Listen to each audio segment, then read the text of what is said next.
In our Health Watch report, there are more than 1 million people who have type 1 diabetes. There are only 90 diabetics who have lived more than 70 years of age. One man among them shares how he did it. Local 3's Shelley Botat has more. If you want to live a more normal life with type 1 diabetes, then you should follow your doctor's orders.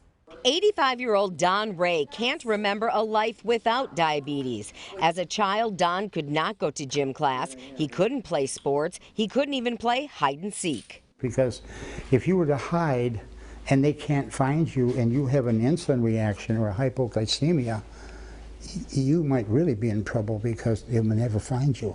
He was told he wouldn't live past his 30s, but eventually he got tired of hearing, "You can't, you can't, you can't."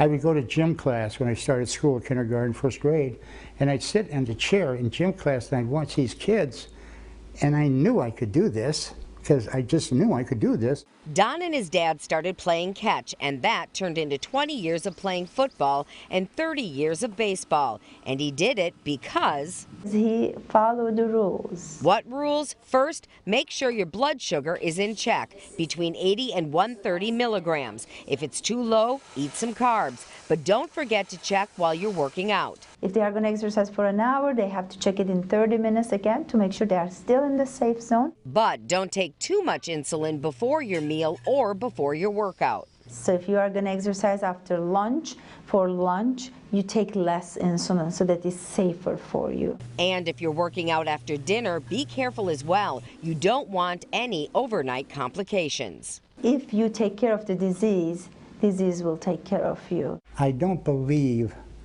that there's nothing a diabetic person can not do. Especially if you listen to Don Ray. Right now, there are nearly 140,000 people diagnosed with diabetes each year in the U.S. alone. But in 30 years, an expected 5 million Americans will be diagnosed with type 1 diabetes. And that's your Health Watch. I'm Shelley Botat, Local 3 News.